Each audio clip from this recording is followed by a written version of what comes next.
Bonjour, dans un instant, vous allez entendre une rencontre avec l'écrivain et chanteur d'origine congolaise Wilfried Nsonde, enregistrée mardi 19 octobre 2021 à la librairie Ombre Blanche. Il y présentait son nouveau roman, Femme du ciel et des tempêtes, publié aux éditions Actes Sud. Bonne écoute.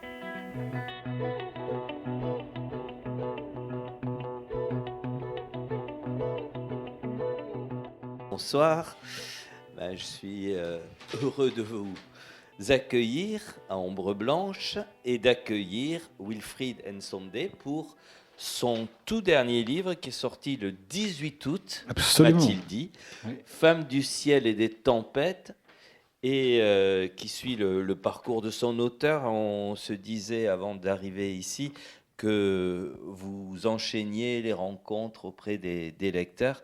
La question que je ne vous ai pas posée parce que je la réservais pour ici, lorsqu'on, comme vous, on est aussi actif dans ces rencontres, médiathèques, librairies, etc., salon du livre, est-ce qu'on a le temps malgré tout de penser au prochain livre? Vous voyez, je pensais, on n'a pas encore parlé de celui-là, mais et est-ce qu'on a le temps d'écrire?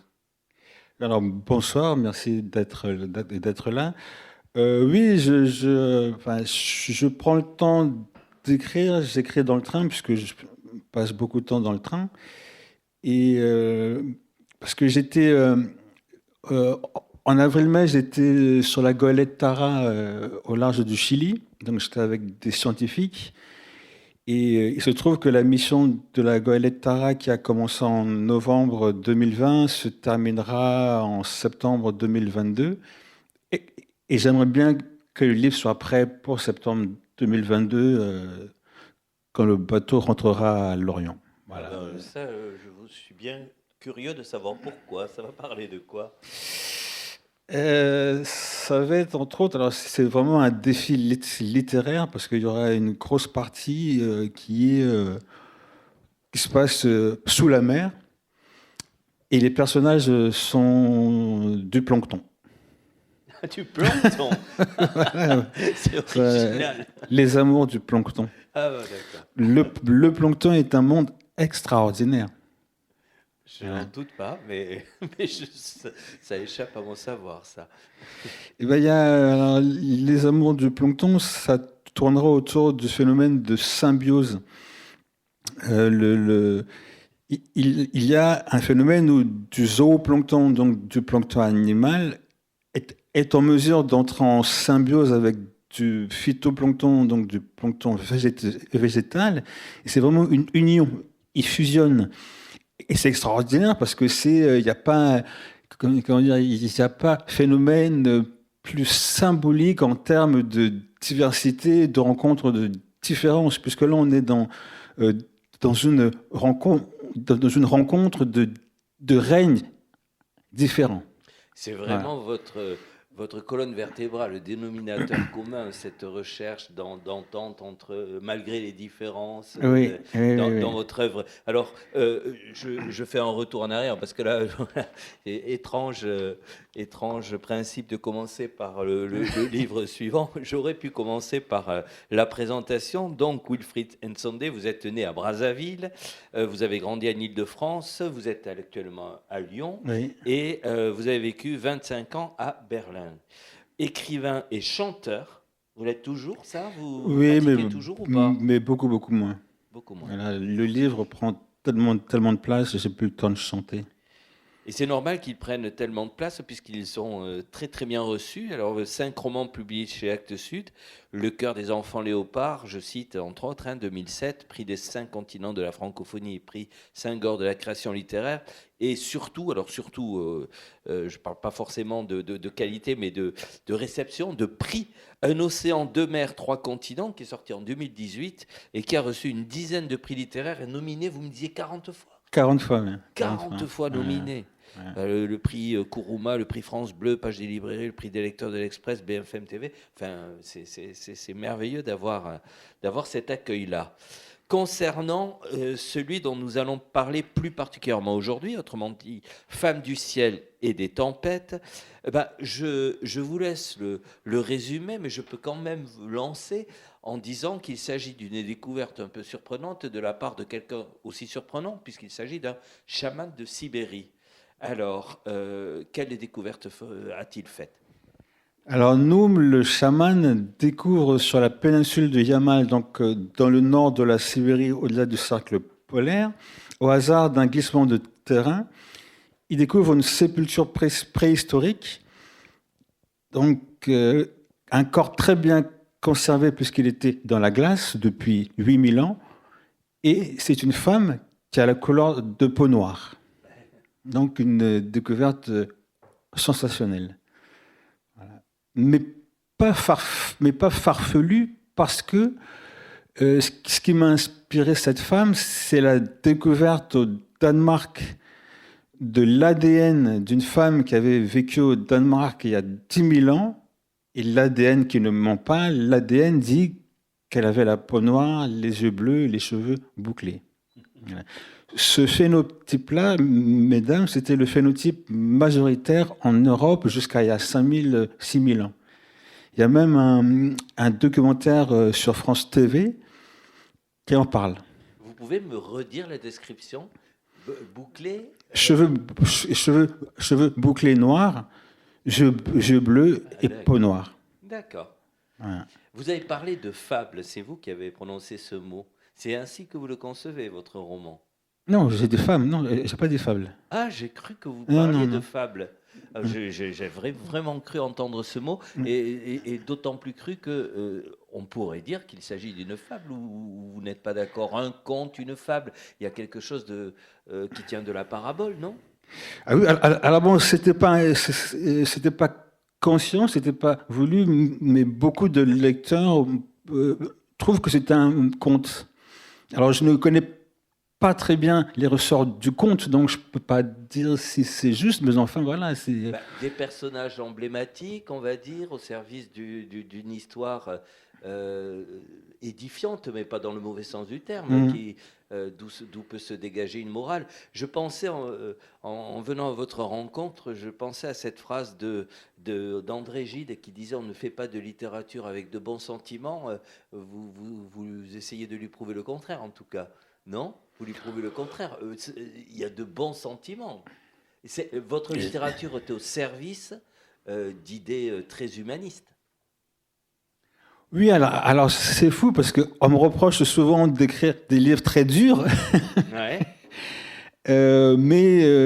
Donc, alors, je me considérais comme un optimiste, mais pas d'un optimisme béat. Mm-hmm.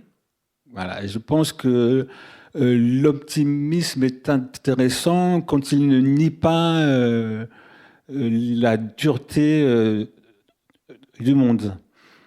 Mais néanmoins, on n'est pas obligé de crouler sous le poids de la dureté. Mm-hmm. Et alors, bon sentiment, je crois peut-être en la force de la naïveté. Voilà.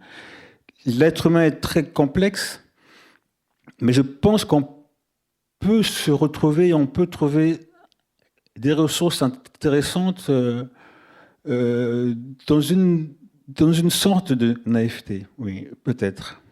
Alors, c'est toujours mystérieux. Peut-être que ça vous échappe aussi à vous, j'en sais rien, vous allez me le dire. Mais comment ça vient, une idée de livre? Alors, vous m'avez parlé de cette découverte. Tout est venu de là, à partir du moment où, au Danemark, où vous avez découvert cette... c'est pas un fait divers, enfin, cette découverte de corps... Alors, le point de départ, c'était la Sibérie. Je suis allé en Sibérie en 2010, alors pas dans le nord, hein, j'ai fait le transsibérien, et j'ai été fasciné par les paysages, j'ai été fasciné par tout le côté spirituel, mystique qu'on retrouve près du lac Baïkal. J'ai passé du temps dans un monastère bouddhiste en Boryassi, et j'ai été frappé par... alors, Il y a des restes du monde soviétique. Je me souviens, il y avait une œuvre d'art, c'était un camion. C'était un camion qui était placé sur sa roue droite. C'est de l'art conceptuel. Ben non, c'est de l'art très brut. C'était un camion. Voilà. Et pas loin de là, il y avait un monastère. Donc il y avait une espèce de rencontre de monde, presque un choc de culture. Tout à fait. Voilà. Et dans des paysages très beaux, mais très durs, parce que c'est un peu inquiétant quand même, quand la nature est forte. Voilà. Donc ce sont des paysages qui m'inspiraient. Et quand je suis tombé sur la découverte, je me suis dit, tiens, je déplace la découverte de cette femme du Danemark en Sibérie. Et dans le nord, parce que le nord de la Sibérie, c'est une terre où il y a encore des peuples nomades, très proches de la nature, mais c'est aussi une terre où la fonte des glaces fait que... Alors, deux choses. Tout le passé de la Terre remonte sous forme de mammouths, de rhinocéros à poils laineux. Oui. Mais la fonte des glaces permet aussi un accès plus facile aux ressources naturelles, pétrole, gaz et ainsi de suite. Donc c'est vraiment un lieu où il y a une confrontation frontale, très simple. La question qui se pose, c'est que fait-on de cette terre ? On peut la conserver telle qu'elle parce que c'est le patrimoine de l'humanité, mais en même temps, et en laissant en France, puisque le prix du gaz monte, peut-être qu'on peut exploiter ça pour des fins économiques. Mais dans le nord de la Sibérie, cette question se pose de manière très simple, très claire. Vous dressez un portrait de la Sibérie, un tableau de la Sibérie qui est assez désastreux pour le coup. Pas seulement. Pas seulement, mais il y a cet aspect-là aussi. Oui, parce que alors, dans l'ouest de la péninsule, il y a un immense complexe gazier, une usine où c'est des dizaines de milliers de personnes qui y travaillent. Donc, toute la nature est balayée, toute la nature est soumise. Mais il reste des parties sauvages. Donc, il y a vraiment, c'est une terre de contraste. On trouve des nomades qui vivent auprès des reines et on trouve le capitalisme le plus dur. Vous évoquez le peuple, alors peut-être que je prononcerai mal, mais Nenets, c'est ça ? Nenets, ouais. Oui. Qui donc réside dans la péninsule de Yamal. Oui, dans la péninsule de Yamal et sur le continent aussi, ouais. Et qui, eux, donc, se retrouvent, si je suis bien, en prise avec ce dévoiement de leur nature à cause de l'exploitation du gaz. Oui, voilà. Ils sont vraiment... c'est une ligne de deux fronts. Voilà. Ils ont leur reine à côté des hélicoptères, des buildings, enfin voilà. Donc, il y a quelque chose de très brutal. Et c'est cette brutalité, ce contraste-là que vous développez dans votre livre à travers des personnages. Vous avez cité Noum. Alors, présentez-le-nous, faites-nous les présentations. Il est là, à côté de nous. Noum, alors, son métier, j'ai compris, il est chaman. Alors, Noum, c'est un Nenets, mais qui a été scolarisé tôt par les Russes, qui a été formé par le système soviétique. Voilà. Donc, c'est quelqu'un qui s'est éloigné de sa culture. Il est devenu militaire, il a fait la guerre en Afghanistan. Ouais, dans l'armée rouge. Donc. Oui. Et son expérience de la guerre et la chute du communisme qui a amené un libéralisme très dur lui a fait comprendre qu'il fallait qu'il retourne à ses racines. Nous, mais chaman, mais on peut en douter, parce qu'il s'est un peu improvisé, chaman. Voilà. J'aime bien, moi, les personnages complexes, flous. Ouais. Voilà. Pour certains, c'est un chaman, pour d'autres, c'est un fou, pour d'autres, c'est un SDF. Voilà. Et à la fin du livre, à la dernière phrase du livre, alors donc on ne dévoilera pas, mais on peut se demander s'il n'est pas autre chose encore. Ouais, c'est un personnage riche. Ouais. Vous avez dû faire un travail de documentation sur ces lieux, sur ce peuple Oui, notamment. oui. Bah oui, c'était des semaines, des mois de documentation. Mais Noum, qui est un Nénètse, et Misha, qui est un Nénètse, ce sont deux personnes qui ne connaissent pas bien leur culture. Ce sont des gens qui se sont éloignés de leur culture parce que je ne voulais pas tomber dans un roman anthropologique. Voilà, je pense que ce n'est pas rendre service aux Nénètses que de me considérer comme un spécialiste. D'accord, j'entends. Voilà. Alors, Misha, vous venez de le citer, c'est le neveu de Oui. Noum.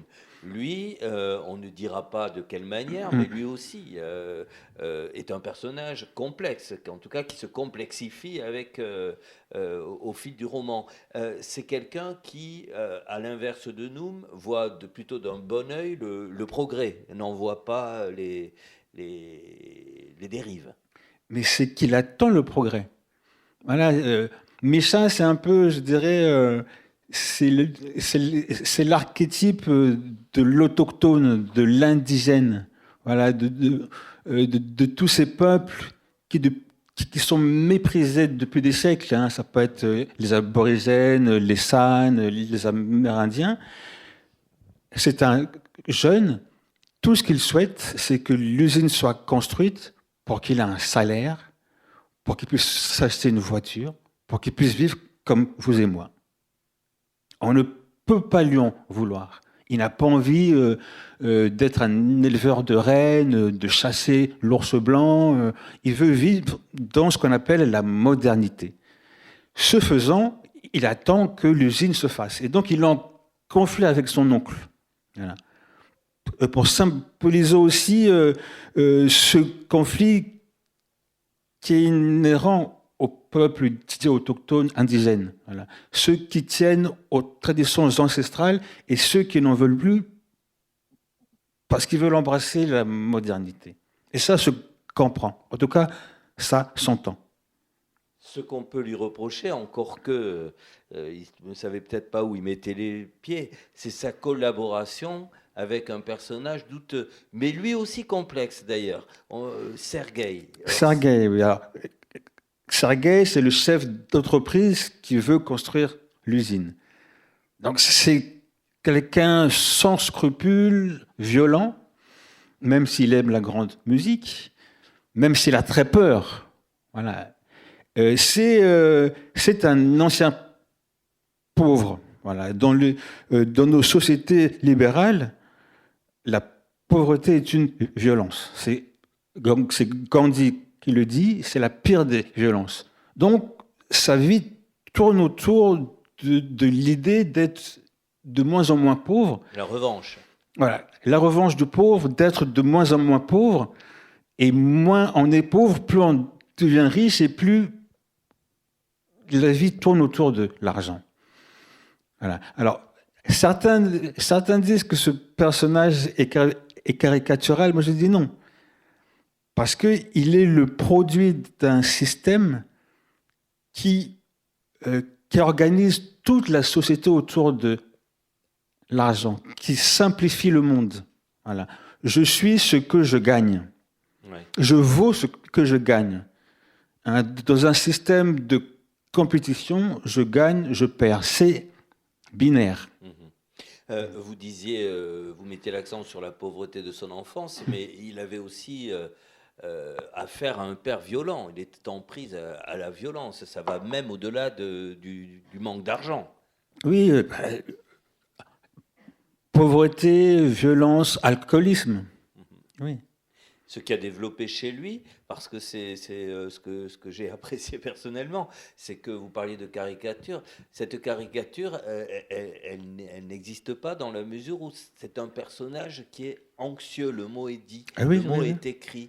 C'est pas, voilà, c'est pas quelqu'un, un bloc de métal. Il a très très peur, parce que si l'usine ne se fait pas, tous ses amis mafieux, ses partenaires, lui feront payer cher. il risque sa vie parce que ce sont des millions de roubles qui sont en jeu. Oui, j'entends bien. Ouais. C'est un roman écologique, on l'aura compris. Il y a une autre dimension dans votre livre. C'est un roman que je pourrais qualifier, si vous êtes d'accord, de féministe. Oui, oui, on le dit, oui. J'assume ça, oui. Oui, oui, oui. Oui, oui, oui. Expliquez-nous, à travers qui? Ben, à travers la sépulture d'un et à travers Cosima.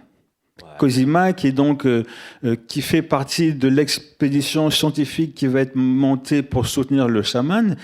Elle vient de Berlin, elle est germano-japonaise. C'est quelqu'un de brillant, mais qui souffre du fait que la société l'enferme, enfin les hommes l'enferment dans son corps. Ouais. Et donc, une partie de son ambition, c'est de s'imposer par ses compétences, par son intelligence et de se libérer de ce carcan-là. Et elle a très très mal vécu d'être approchée d'un peu trop près par Laurent. Oui, ben oui, c'est alors Laurent, c'est le zoologue qui va monter l'expédition, qui avait travaillé avec elle. Et c'est l'archétype de l'homme qui considère que parce qu'il était attiré par elle, parce qu'il avait des sentiments pour elle, il pouvait se permettre de la toucher, de l'embrasser. Après, je veux surtout pas m'avancer dans des terrains mouvants, mais on le plaint aussi, ce Laurent, parce qu'il semble... il a fauté, c'est une évidence. Ça, Oui. c'est une évidence. Il n'empêche que c'est quelqu'un d'amoureux. C'est pas le porc, le Non, sale non. bonhomme qui. Et il est dans le remords d'ailleurs. Il est dans la culpabilité. Il est dans la culpabilité, mais il n'a pas bien compris pourquoi elle lui en veut. Quand même. Je pense qu'il y a là un malentendu fondamental entre les hommes et les femmes. Souvent, les hommes ne comprennent pas, mais où est le problème? Je l'aime. Ouais. C'est le problème du consentement. Vous avez eu des réactions à ce sujet? Vous me dites oui, puisque, enfin, j'ai cru le comprendre, puisque vous me disiez que je n'étais pas le seul à qualifier ce roman de féministe. Est-ce que vous avez eu des réactions de lectrices, par exemple? Oui, alors j'ai des réactions de lectrices qui sont très contentes de ce personnage-là. J'ai eu des réactions aussi d'hommes qui disent bon, enfin, c'est pas grave. Il a essayé de l'embrasser, c'est tout. Voilà. Ouais. Et donc, et moi, j'adore susciter ce genre de réaction contraire sur un même personnage. Voilà. Parce qu'encore une fois, il y a un malentendu fondamental chez beaucoup d'hommes. À propos de féminisme, au détour d'une phrase, vous faites remarquer que les femmes du Paléolithique étaient musclées. Oui. Alors, dans mes recherches sur les peuples anciens, et c'est dit aussi dans le fameux reportage de France TV, on a retrouvé des squelettes de femmes qui avaient dû avoir une musculature qui ressemble aux athlètes du XXIe siècle. Donc on part du principe qu'elles ne se cantonnaient pas aux tâches ménagères. Domestiques, oui. Voilà. D'accord. Ouais. De manière générale, est-ce que je ne sais pas si le mot va vous plaire, c'est un roman engagé malgré tout, en tout cas dont on peut tirer une leçon effectivement à l'égard des femmes, à l'égard de l'écologie, etc. Vous croyez, ma question est très cliché mais je l'assume, vous croyez que la littérature peut permettre de faire avancer les choses, de les faire bouger? J'aurais pu vous poser la question pour votre livre précédent d'ailleurs. Oui, de manière très humble, mesdames, oui, je pense que la littérature a sa place dans les débats de société, ne serait-ce que parce que mon point de vue n'est pas, mon point de vue est complexe mon point de vue n'est pas de convaincre, mon point de vue est peut-être simplement d'interroger.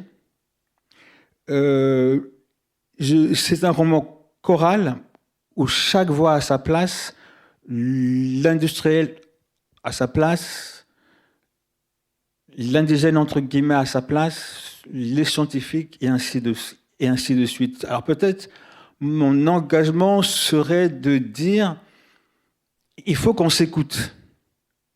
Voilà. Je n'aime pas vouloir donner de solutions, mais d'interroger sur les méthodes, peut-être.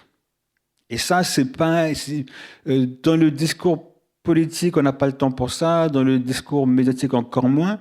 La littérature peut apporter de la complexité, peut apporter des réflexions sur la méthode. Vous n'écririez pas d'essai, il faut que ça passe par la littérature. Oui, voilà.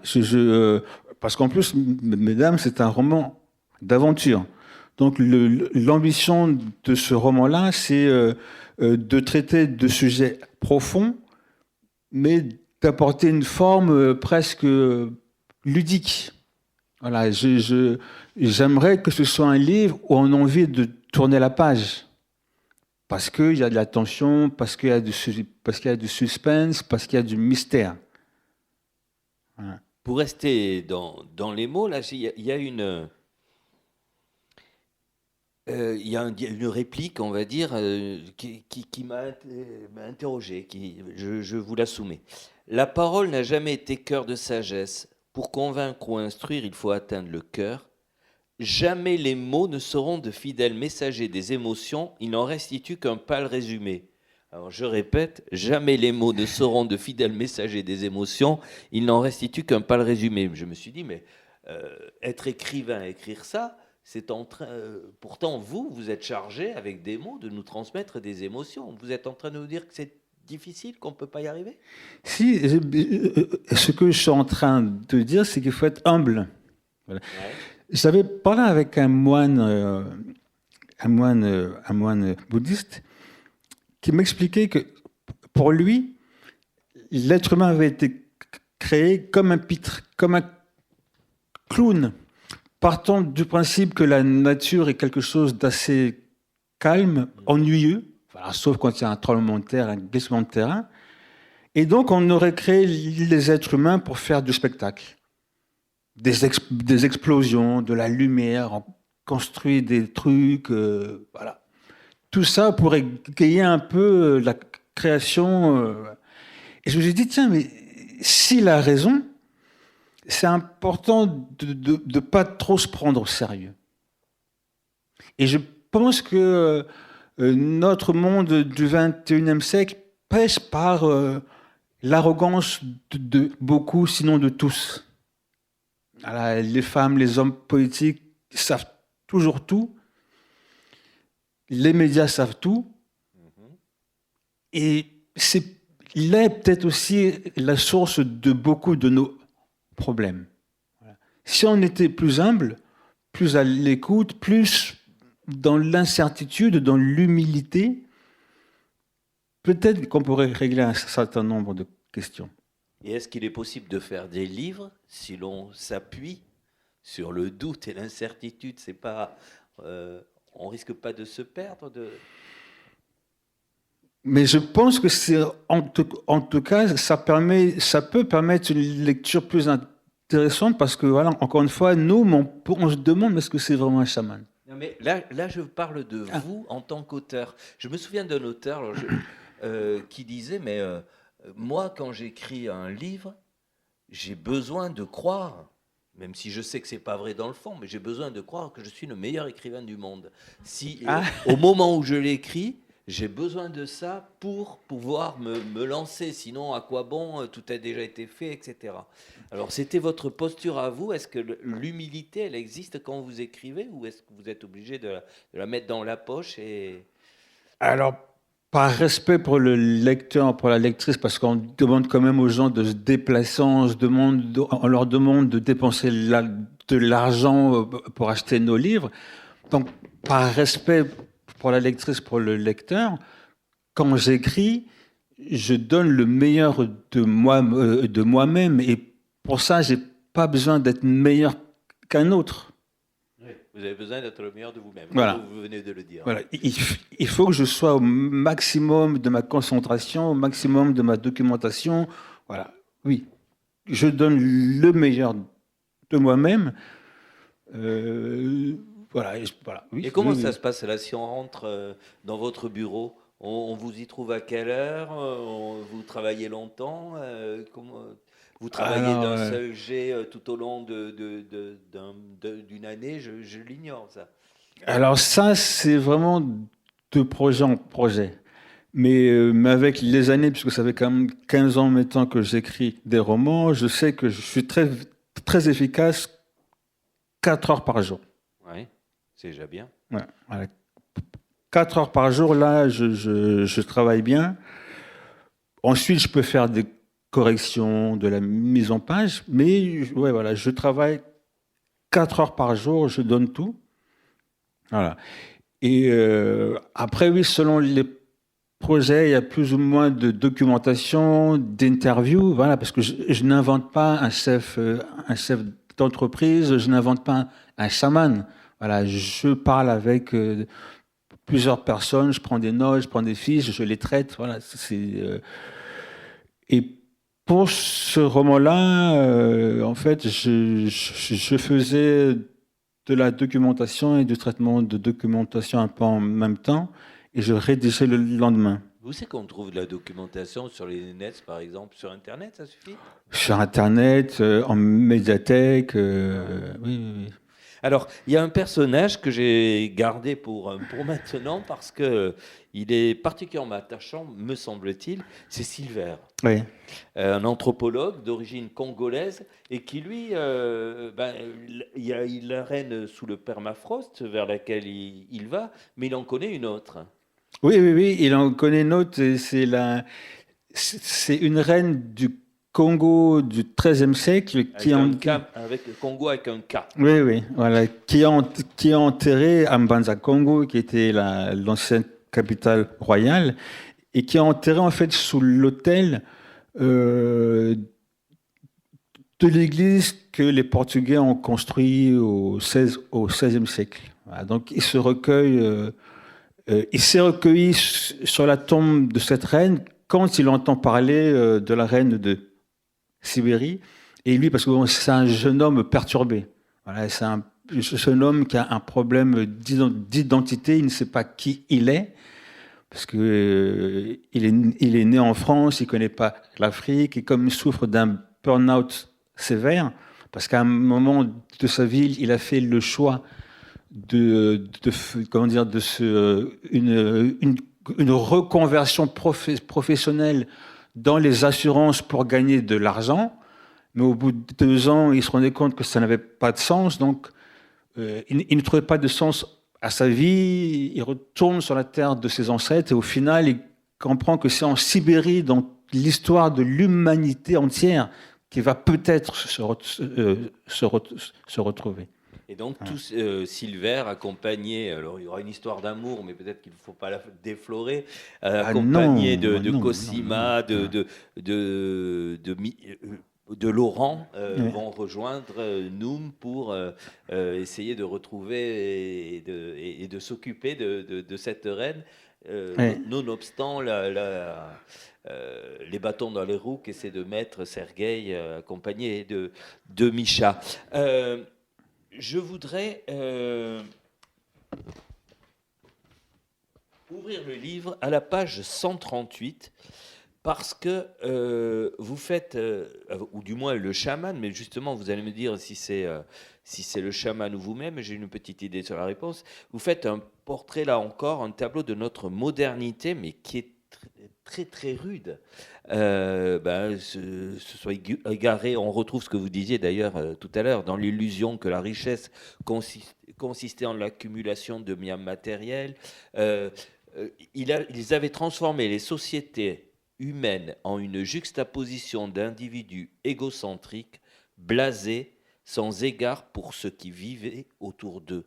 tous obnubilés par la frénésie d'amasser à l'infini, perdus dans le cycle du principe d'entasser qui conduisait à l'insatisfaction généralisée, exacerbée, l'envie et la jalousie.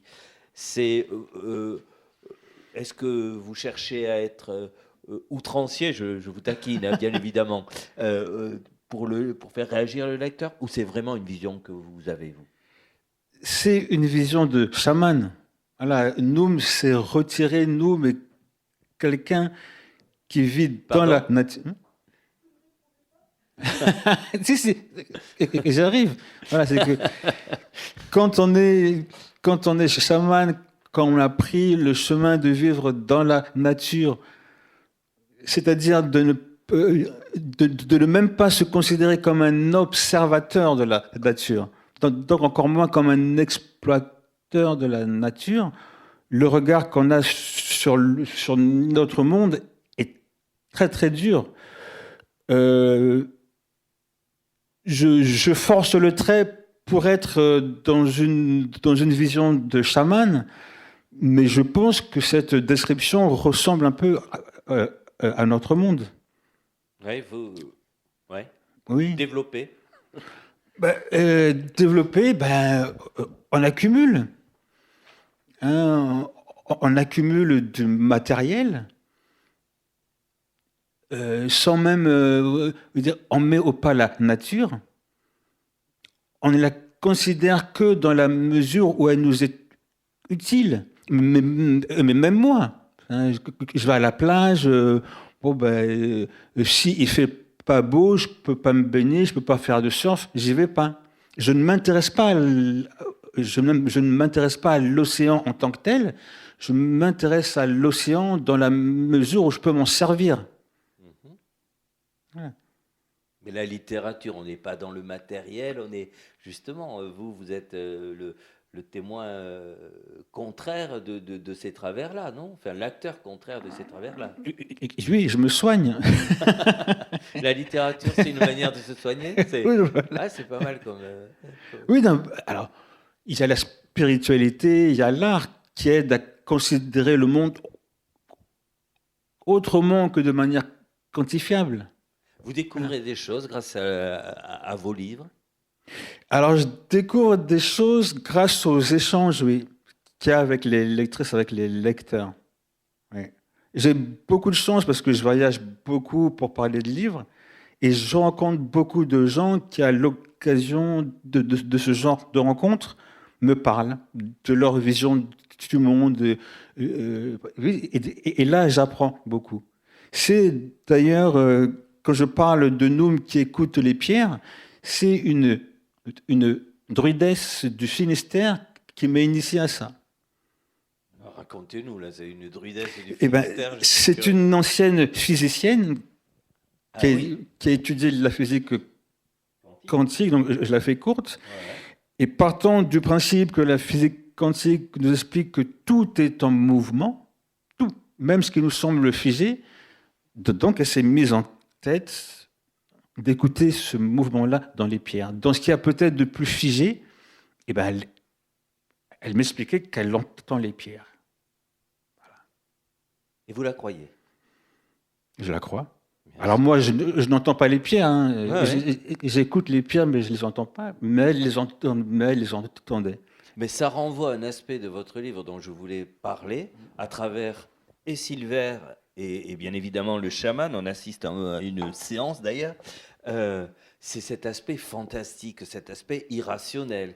Là aussi, je suis curieux, c'est toujours le travers des lecteurs. On se dit, est-ce que l'auteur il est derrière ça ou cet autre chemin que celui de la rationalité, c'est quelque chose que vous n'hésiteriez pas à emprunter ou que vous empruntez déjà? Je suis comme l'autre, je suis né dedans, je suis tombé dedans enfant. Voilà, je suis comme au Congo. Ma mère est une catholique pratiquante le jour, mais la nuit, elle converse avec des entités invisibles. Et pour elle, c'est complètement normal. Et je suis né dedans. Oui, pour moi aussi, c'est normal. Voilà. Il y a tout le monde est mystère. il y a ce qu'on sent, ce qu'on voit, ce qu'on touche, ce qu'on peut appréhender de manière intelligible, mais il y a le mystère. Mais même la science, hein, la science du XXIe siècle, les physiciens nous expliquent qu'ils comprennent 5% de ce qui existe dans l'univers. 5%, rien. Le reste, c'est quoi? On ne sait pas. C'est fantastique. Effectivement. Le fantastique naît de ce mystère-là. Voilà. Et il ne s'agit pas pour moi de donner de leçons sur la manière d'appréhender ces 95%, mais simplement de rappeler que notre monde gagne à rester mystérieux. Ce qui rend les physiciens du XXIe siècle très modestes. Ils vous expliquent que plus ils avancent, moins ils ont de certitude. D'accord. Voilà. Et la spiritualité, c'est simplement ça. C'est de considérer le mystère. Ça veut pas dire qu'on met le cerveau en veille, non. On se sert de notre cerveau, mais on essaie de développer d'autres ressources. Et Silver possède cet outil-là, cette arme-là, de même que le chaman qui va dialoguer à un moment donné avec la reine, Ouais. comme si elle était toujours en vie, Ouais. comme le zoologue Laurent, à un moment donné, est envoûté. Il pense être envoûté, mais peut-être qu'il a seulement bu. Voilà, c'est que si, voilà, Silver a l'impression d'avoir accès à des perceptions extraordinaires. Il n'y a pas de, comment dire, il y a rien de rigide dans tout ça. Il ne s'agit pas d'être certain. Voilà. Oui. J'aime bien ça. Je passe un peu du coq à l'âne. L'engagement écologique de Cosima, vous dites qu'il remonte au tremblement de terre d'Haïti. Pourquoi vous avez voulu tout d'un coup évoquer le tremblement de terre du Japon et d'Haïti? Parce que ça m'a surpris, je vous avouerai. alors le tremblement de terre à Port-au-Prince. Alors d'ailleurs moi en fait j'aurais dû être à Port-au-Prince au moment du tremblement de terre, mais je n'avais pas pu suivre le festival parce que j'avais été malade. Donc c'est quelque chose même si on n'y est pas allé, c'est traumatisant de se dire qu'à peu de choses près, j'aurais pu être là-bas. Mais c'est l'auteur Dany Laferrière, Oui, qui était présent et qui m'expliquait ce que je relate dans le livre. Quand il est sorti, donc il y avait beaucoup de ruines, même des immeubles très solides étaient tombés, mais pas une fleur n'était cassée, pas une herbe. Et c'est très impressionnant, c'est une leçon presque. Les constructions humaines les plus solides ont failli, là où les fleurs fragiles, le tremblement de terre, elle monte, elle descend, il ne s'est rien passé. Il y a comme une espèce de renversement de valeur. Un peu le chêne et le roseau, le roseau qui plie et le chêne qui casse. Ouais. Ce qui pose la question de qu'est-ce qui est vraiment solide? Quelle est la valeur sûre? Les constructions les plus perfectionnées ou le brin d'herbe le plus fragile? On retrouve ce qui vous anime dans la littérature, c'est poser les questions. Là vous venez poser une question, même si on se doute de la réponse. Mais... Poser des questions, mais toujours, je le répète, pensez au confort de lecture. Voilà, je n'ai pas envie, et mesdames, que vous pensez que c'est un livre, waouh, le cerveau fume. Non, il y a des interrogations que je qualifierais de profondes, en tout cas d'intéressantes, j'espère, dans un confort de lecture. Ah oui, complètement. C'est raconté avec, comme vous disiez, c'est un roman d'aventure et on s'embarque là-dedans. C'est pas un essai qu'on suit laborieusement, pas du tout. Pour terminer, là aussi, tiens, ça aurait pu être la toute première question. Dites-moi comment on choisit un titre, Femme du ciel et des tempêtes. Ça ne devait pas être évident. Hein. Si, c'était très simple. Oui. Mais ça, on le comprend à la dernière phrase du livre. Oui, certes, mais ça vous est venu... Ah oui, j'adorais. Ben ouais. Voilà, oui, oui, c'est... Non, je peux pas le dire. Non, Ça, non, non, non, ça me frustre beaucoup parce que voilà, comme c'est vraiment, enfin, je suis assez fier d'avoir maintenu comme ça le suspense jusqu'à la dernière phrase. Ce qui veut dire que vous, dès le départ, vous êtes parti avec cette idée Ouais. qu'il devait aboutir là. Ouais. Et c'est vrai pour Parce que c'est dans l'ADN du peuple nénète. N'en dites pas plus.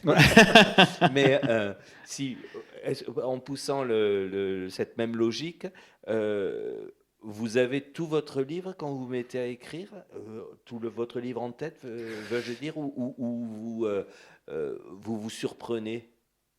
Et alors, j'ai souvent la fin, parce que je suis traumatisé par les mauvaises fins de romans.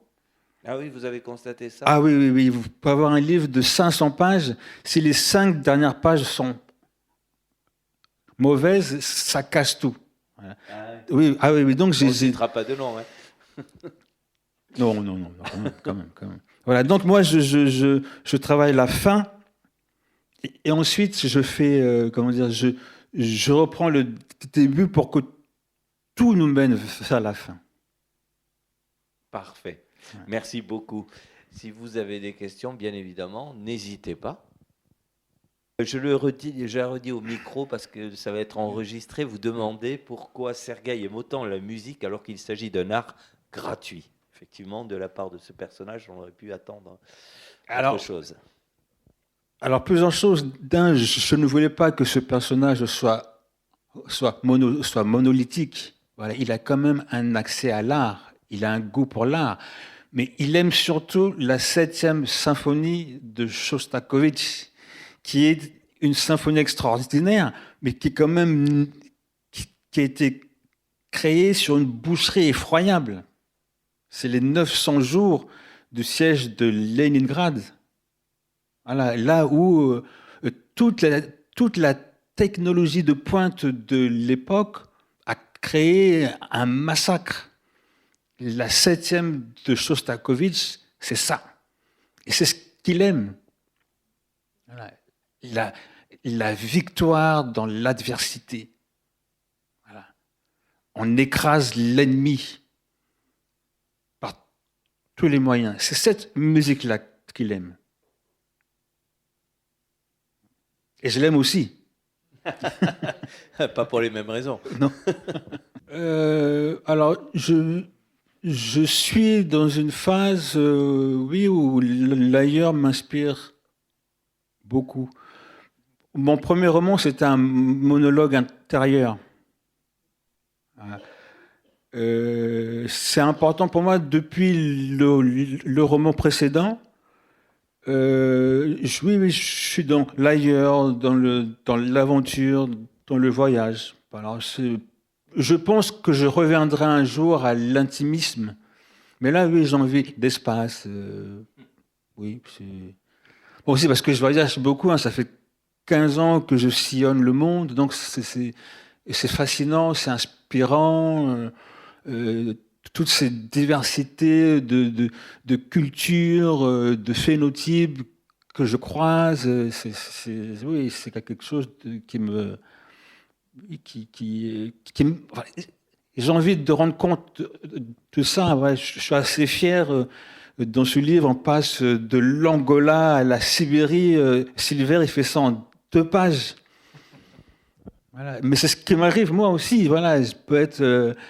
voilà. Je suis un jour au Chili, le lendemain, je sais pas moi, à Berlin. Voilà. Oui, donc oui, c'est une phase. Et c'est aussi une phase, oui, j'ai envie d'emmener le lecteur, la lectrice dans du mouvement. Et que faisiez-vous à Berlin? Qu'est-ce qui a décidé de ce destin de passer 25 années à Berlin? Ah ouais, je me permettrai de vous dire de lire mon 3e roman, Berlinois, mon 4e roman. C'est La chute du mur. Là, moi, alors, si je vous raconte ma vie 5 secondes. En 1989, j'étais étudiant à Paris dans l'UFR de droit, département de sciences politiques, une licence d'élite qui qui devait nous mener à passer les concours les plus prestigieux. Sciences Po Paris, les IRA, l'ENA, le CELSA, l'école de Lille. Vous aurez compris que on pouvait, ça nous amena à des carrières qui n'avaient rien à voir les unes des autres, sauf que c'était prestigieux. C'était ça le dénominateur commun, oui. Voilà. Donc voilà, j'étais un bon élève au lycée, j'étais un très bon étudiant, donc j'étais dans ce truc où on ne réfléchit pas, on fait des études qui vont nous mener au prestige et à l'argent. Et donc, nos professeurs de la Sorbonne, quand le mur tombe, nous invitaient à aller à Berlin pour voir l'histoire en marche. Donc, je suis allé en bon étudiant. Et là, ma vie a changé. Parce que j'ai été capté, j'ai été captivé, j'ai été secoué. C'était l'émerveillement.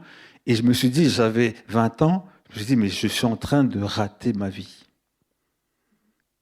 Voilà. Parce que je n'avais jamais pensé à moi.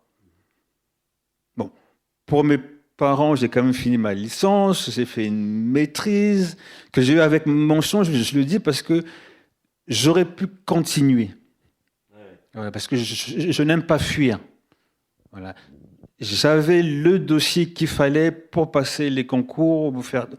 mais j'ai dit, je fais un choix et je ne fais pas ce choix-là. Voilà, je fais le choix de Berlin en 90, l'illusion du monde qui changeait. On ne s'en souvient plus, mais c'était l'illusion de la troisième voie, qui n'aurait pas été du socialisme, qui n'aurait pas été du capitalisme. Et c'était excitant de vivre dans l'illusion de changer le monde. Berlin, c'était l'épicentre du monde qui changeait. Et le choix de la littérature ? Ah ça, le choix de la littérature, c'est dès l'âge de 7 ans. Parce que j'avais un père sévère qui ne me permettait que d'aller à la bibliothèque. Ah, oui, il n'aimait pas que je joue au foot sur le parking avec les autres, il me permettait que d'aller à la bibliothèque pour faire mes devoirs. C'est dur quand même, non ? Au début, c'est dur, mais j'ai découvert un monde extraordinaire. Voilà, donc oui, j'ai grandi dans les livres. Mais j'étais un lecteur boulimique, mais je ne m'intéressais pas forcément au monde littéraire. Voilà. Mais oui, Et toi, il s'est fait comment alors vers la littérature ?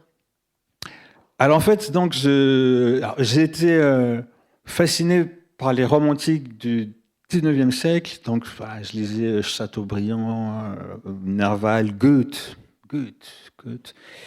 Et j'ai écrit des poèmes, longtemps, j'ai écrit des chansons, dans une espèce d'arrogance juvénile, considérant que la prose était le parent pauvre, n'est-ce pas, de la littérature.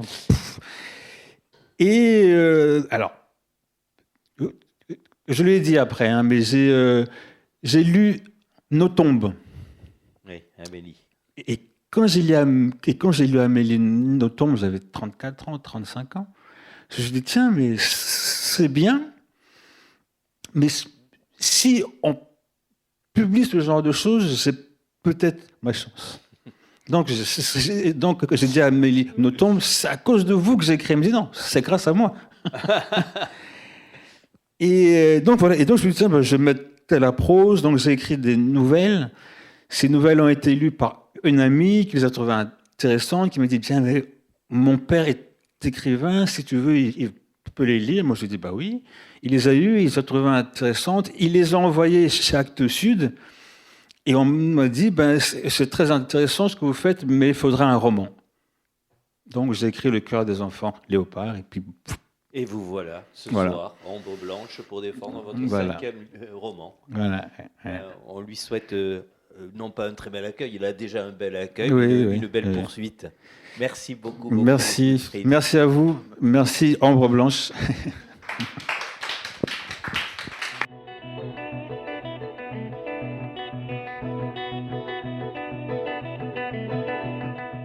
Il s'agissait de Wilfrid Sonday à la librairie Ombre Blanche le 19 octobre 2021. Son nouveau roman Femme du ciel et des tempêtes est publié aux éditions Actes Sud.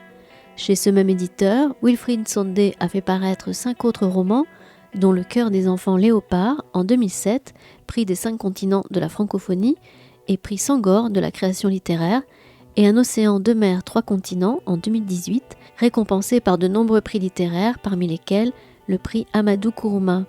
Réalisation et mise en onde de la rencontre Radio Radio.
La rencontre que vous venez d'écouter a été enregistrée à la librairie Ombre Blanche mercredi 20 octobre 2021. Le livre de Yves Pourchet dont il était question, Brasse Papillon, le roman d'un collabo, est publié aux éditions Gaussen. Réalisation et mise en onde, Radio Radio. C'était Charles Stepanov, auteur de l'ouvrage L'animal et la mort, chasse, modernité et crise du sauvage, édition La Découverte, à la librairie Ombre Blanche le 21 octobre 2021.